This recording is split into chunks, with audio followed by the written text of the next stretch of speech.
Today, as Americans, we grieve the brutal murder, a horrific massacre of dozens of innocent people.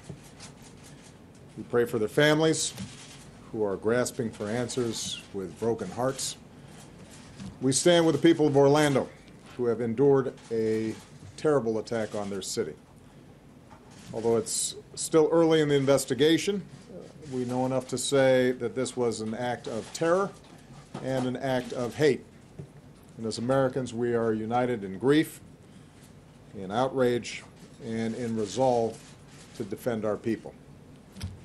I just finished a meeting with FBI Director Comey and my Homeland Security and National Security advisors. The FBI is on the scene and leading the investigation in partnership with local law enforcement. I've directed that the full resources of the federal government be made available for this investigation. We are still learning all the facts. This is an open investigation. We've reached no definitive judgment on the precise motivations of the killer. The FBI is appropriately investigating this as an act of terrorism, and I've directed that we must spare no effort to determine what, if any, inspiration or association this killer may have had with terrorist groups. What is clear is that he was a person filled with hatred. Over the coming days, we will uncover why and how this happened, and we will go wherever the facts lead us. This morning I spoke with my good friend Orlando Mayor Buddy Dyer, and I conveyed to him the deepest condolences of the American people. This could have been any one of our communities. So I told Mayor Dyer that whatever help he and the people of Orlando need, they are going to get it. As a country, we will be there for the people of Orlando today, tomorrow, and for all the days to come. We also express our profound gratitude to all the police and first responders who rushed to harm's way. Their courage and professionalism saved lives and kept the carnage from being even worse. It's the kind of sacrifice that our law enforcement professionals make every single day for all of us, and we can never thank them enough. This is an especially heartbreaking day for all of our friends, our fellow Americans who are lesbian, gay, bisexual, or transgender. The shooter targeted a nightclub where people came together to be with friends, to dance and to sing and to live. The place where they were attacked is more than a nightclub. It is a place of solidarity and empowerment where people have come together to raise awareness, to speak their minds, and to advocate for their civil rights.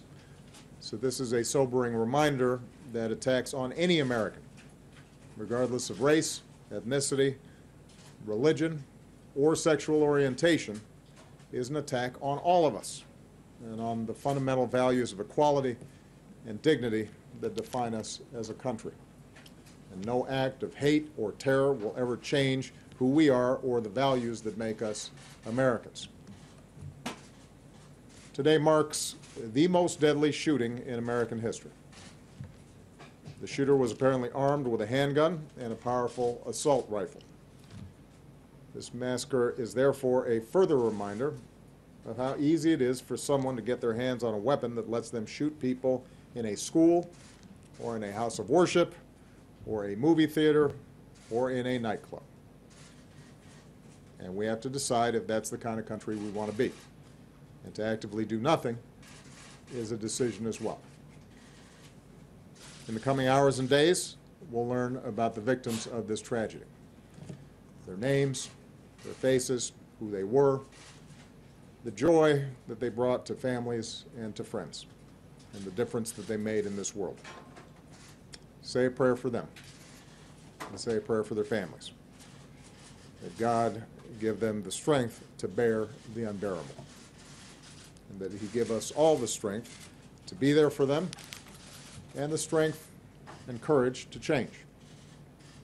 We need to demonstrate that we are defined more as a country by the way they live their lives than by the hate of the man who took them from us.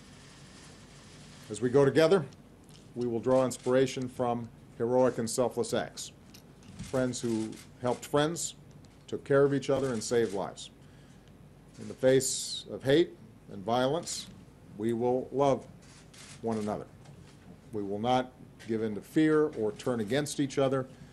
Instead, we will stand united as Americans to protect our people and defend our nation and to take action against those who threaten us. May God bless the Americans we lost this morning. May He comfort their families.